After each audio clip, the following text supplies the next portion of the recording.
Hello my dear friends and welcome back to my YouTube channel let's discuss.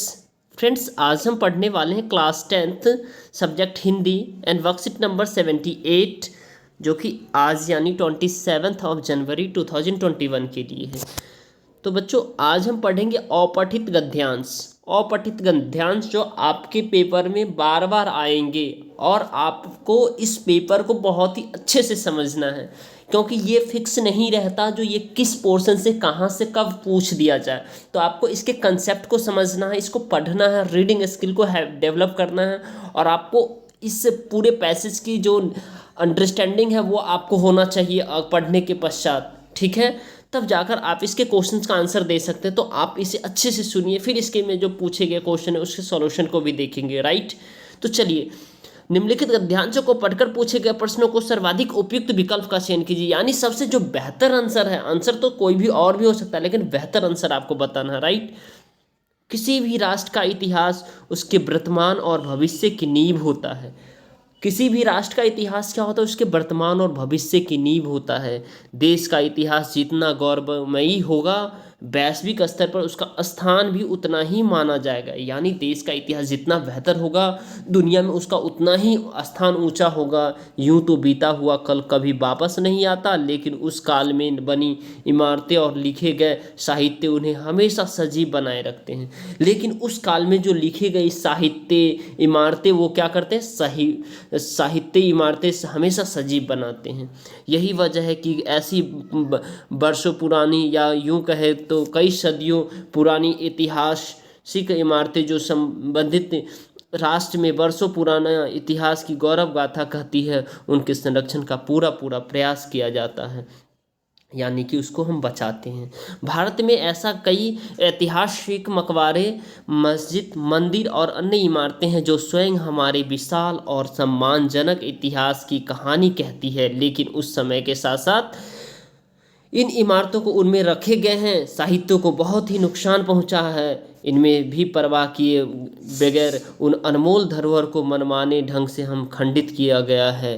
लेकिन यह भी सत्य है कि वक्त रहते हमने अपनी भूल को पहचान लिया और अपने विरासत को संभालने की दिशा में कार्य करना शुरू कर दिया। पुरानी हो चुकी जर्जर इमारतें की मरम्मत की जाने लगी और उजाड़ भवनों और महलों को पर्यटन स्थल बना दिया गया। भवनों और महलों को क्या किया गया? पर्यटन, यानी जो यात्री जो घूमने के लिए आते उनके देखने योग्य बना दिया गया। उनकी चमक को बिखेरा गया।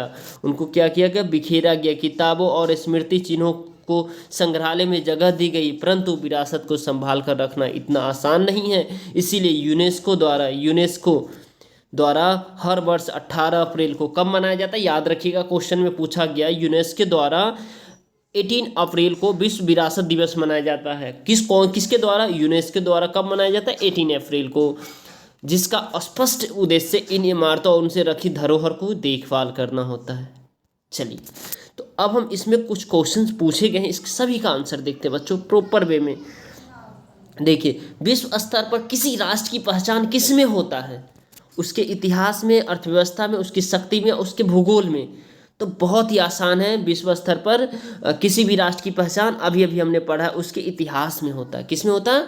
उसके इतिहास में होता है। तो आपका ग आंसर है। पुरानी ऐतिहासिक इमारतों के संरक्षण का पूरा पूरा प्रयास क्यों किया गया? पुरानी इमारतों की जो संरक्षण यानी उसको बचाने का प्रयास क्यों किया गया? क्योंकि वे हमारे धर्म से संबंधित है, क है। क्योंकि वे राष्ट्र के इतिहास की गौरव गाथा है, ग है। ख है, क्योंकि वे सजीव है। इसका सीधा सा आंसर हो जाएगा बच्चों, बहुत ही आसान सा आपका ख आंसर हो जाएगा इससे। ठीक है, इसमें ऑप्शन भी आपका 3 ही दिया, तो क्योंकि वे राष्ट्र के इतिहास का गौरव गाथा कहता है, इसलिए। हमारे सम्मानजनक इतिहास की कहानी कौन कहता है? हमारे सम्मानजनक इतिहास की कहानी ऐतिहासिक मंदिर, ऐतिहासिक मकबरे, ऐतिहासिक इमारत। तो हमने अभी पढ़ा है ऐतिहासिक मंदिर भी कहता है, ऐतिहासिक मकबरे भी कहता है, ऐतिहासिक इमारतें। तो ऑल ऑफ द एबव सब हो जाएगा इसमें। समय रहते हमने अपनी किस भूल को पहचान लिया है? तो इमारतों के समुचित रख रखाव को, पर्यटन स्थल को, या अपनी विरासत के प्रति उदासीनता को। तो इसका आंसर सिंपल सा हो जाएगा दोस्तों, अपनी विरासत के प्रति उदासीनता को हमने क्या किया, पहचान लिया है, ये आंसर हो जाएगा। फिफ्थ है, इतिहास किनसे सजीव बना रहता है? तो पेड़ पौधे, इमारतें और साहित्य, कहानी कहावतें। तो इतिहास हमेशा इमारतें और साहित्य से क्या होता है, सजीव बना होता है, राइट। अब हम क्वेश्चन नंबर 6 देखेंगे। विश्व विरासत दिवस प्रत्येक वर्ष किस तिथि को मनाया जाता है? अभी अभी मैंने आपको बोला था, ठीक है। तो विश्व विरासत दिवस आपका 18 अप्रैल को मनाया जाता है। This is your answer. विश्व के प्रति ऐतिहासिक स्थल और इमारतों के संरक्षण के लिए कौन सी वैश्विक संस्था कार्य कर रही है? तो बहुत ही अच्छी बात, अभी अभी मैंने बोला था यूनेस्को, आप याद रखिएगा, जो 18 अप्रैल को प्रत्येक वर्ष जो है ना यूनेस्को जो है ना वो मनाती है, ठीक है, ऐतिहासिक स्थलों और इमारतों के संरक्षण के लिए, ठीक है। तो चलिए आपका आंसर हो गया। अगर आपको ये वीडियो पसंद आए तो इस वीडियो को आप लाइक कीजिए, हमारे चैनल को सब्सक्राइब कीजिए और अपने दोस्तों तक शेयर कीजिए ताकि उन्हें भी इसका लाभ मिल पाए। Okay friends, thank you, thanks a lot for watching, bye bye, take care.